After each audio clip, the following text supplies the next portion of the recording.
Hello, today I will discuss correlation coefficient, the concept of correlation. In the last lecture, we have discussed about covariance. So, to recap quickly, if x and y are two random variables having finite variance, then there is this famous inequality called the Cauchy-Schwarz inequality, which basically tells us the expectation of x into y is then finite, and then x into y expectation whole square is dominated by ex square into ey square. So if you have two random variables x and y with finite variance, then you can always define the covariance of xy. Covariance of xy is the expectation of x into y minus expectation of x into expectation of y, which is essentially equal to x minus a deviation product of the deviations of x and y from their mean. So if we imagine an xy plane and plot ex and ey, expectation of x and expectation of y, will be is a point on the xy plane. So that is the if we think to be the 0, and then if we plot the deviations from mean along the x-axis and y-axis, so then these measures the scatteredness around or scatteredness of the points on the xy plane with ex and ey as the center. Okay, so just like so if we take y is equal to x, then you get x minus y, x minus expectation of x whole square. So essentially covariance is a generalization of the concept of variance. So if you remember, variance measured the amount of dispersion around the mean for one of the random variables. So covariance is the in a way captures the amount of dispersion in the values of x and y when you are looking at pairwise around the then you are looking at the center is expectation of x, expectation of y. So mean of x, mean of y. If you plot that is a point on the xy plane, how the values of x and y are scattered around that point. So essentially covariance is capturing that.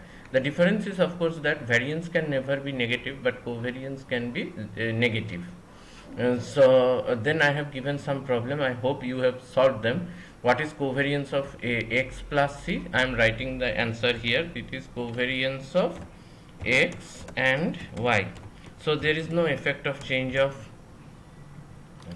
origin. You can see why, because if you just look at this formula, this will be x plus c minus expectation of x plus c. So expectation being linear, that will be expectation of x plus c. So c will cancel out, and what will be covariance of cy? So that will be 0. So I am giving you the answer to these questions here. Why this will be 0? Because what will be expectation of c minus expectation of c, that is c minus c 0, right?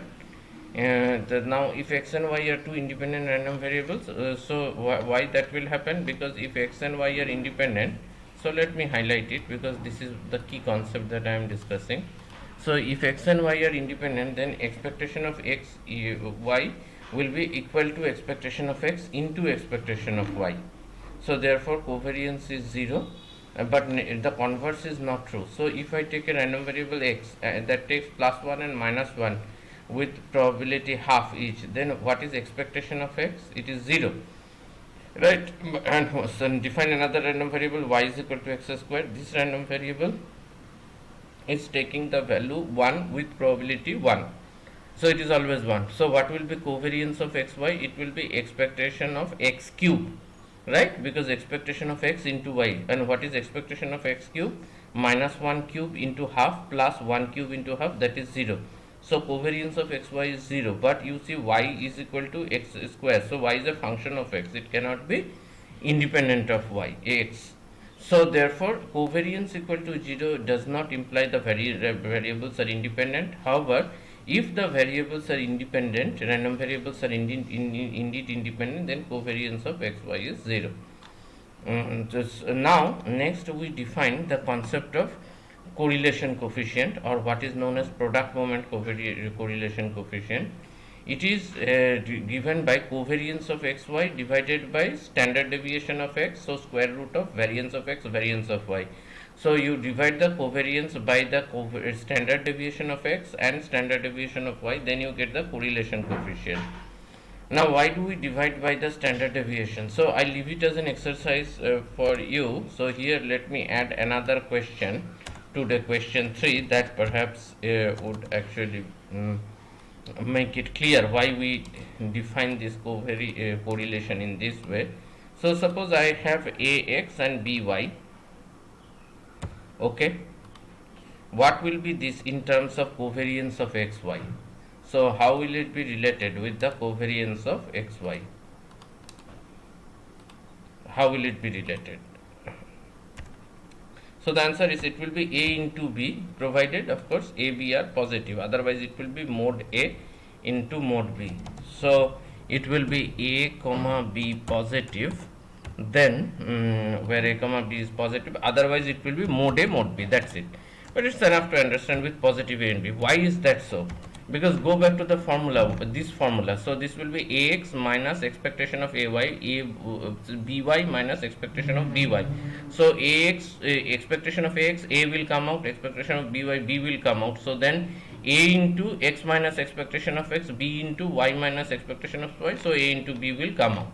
So you see this is a property. Now so if I want to get rid of this ab, then I remember that what is the standard deviation of ax? Standard deviation of ax is a times standard deviation of x, and what is standard deviation of by?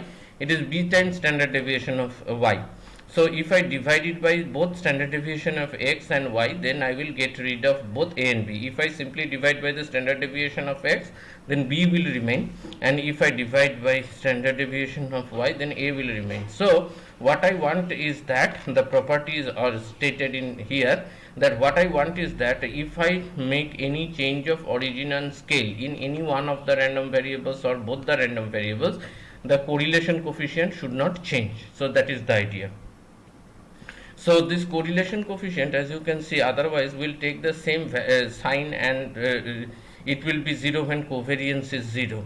So new denominator is positive, so its sign will depend upon the sign of the covariance, and if covariance is equal to 0, then rho xy will be equal to 0.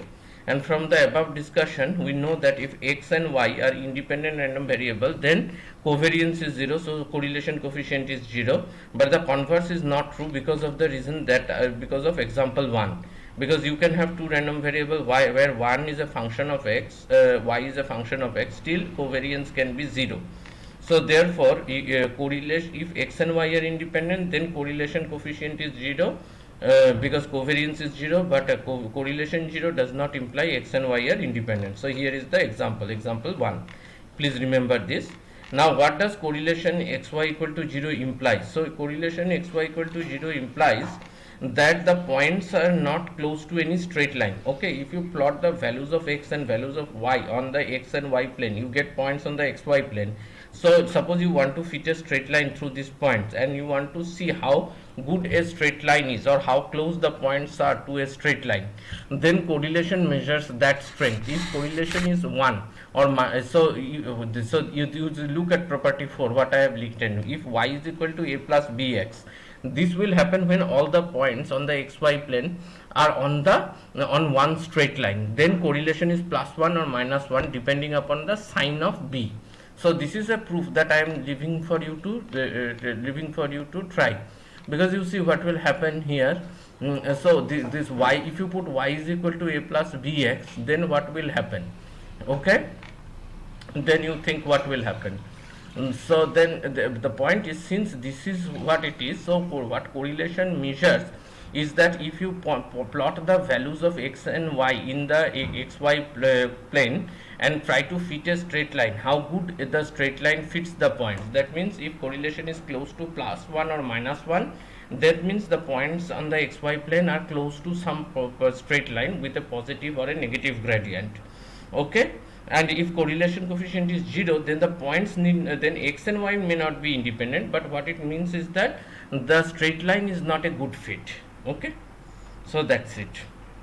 And correlation coefficient is symmetric, meaning whether you are writing xy or yx, that does not matter. That means তুমি xy plane তুমি যদি x1 x2 xn y1 y2 yn, you are having values of x and y. So whether you are taking x1 y1 x2 y2 xn yn or y1 x1 y2 x2 yn xn, that would not matter. Okay, and then correlation coefficient cannot be more than 1. Now this is coming from Cauchy-Schwarz inequality. Because you see Cauchy-Schwarz inequality, so you see what is happening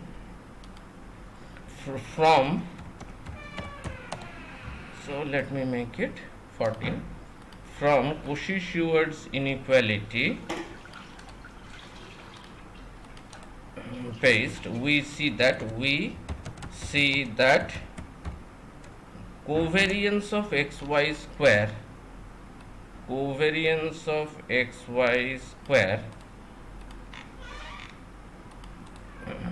okay,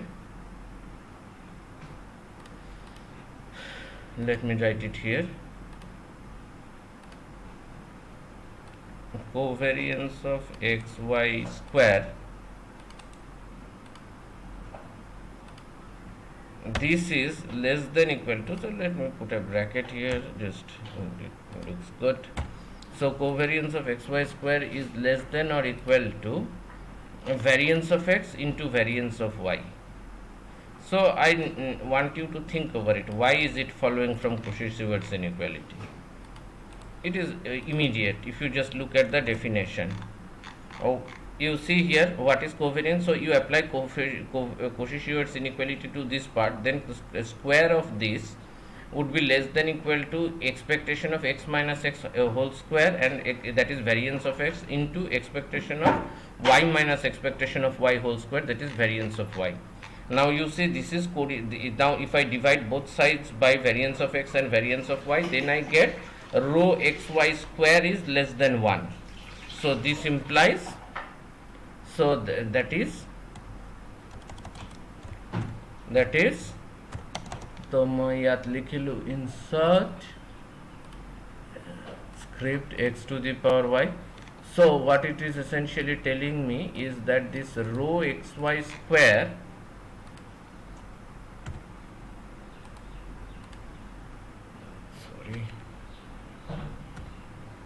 so rho xy square, that is less than equal to 1, right? Less than equal to 1. Why? Because essentially rho xy square is the ratio. In the denominator numerator you will have covariance of xy square, rho square correlate, and you will get variance of x by variance of y in the denominator. So that's what it is, and this is how you get this inequality. So these are some important properties. And now finally I will say, suppose in practice, so you will have sets of numbers x1, maybe I will complete this in another site. So let me complete it in another video, because I cannot record in one go more than 15 minutes. So next what we will see, that suppose this is the theoretical formula for computing covariance between x and y. Now in practice, of course, we will have data. So suppose we have x1 y1 x2 y2 xn yn, n pairs of values on two random variables x and y, how to measure the covariance and how to measure the correlation based on the data. So just like expectation of x, you can compute for probability distribution by integrating or sum, but in practice when you have numbers x1 x2 xn, x bar is the sum x1 plus x2 plus xn by n. So we'll look at the data empirical counterpart of the correlation coefficient in the next lecture. Thank you. Please go through these properties carefully. The correlation coefficient is an important concept.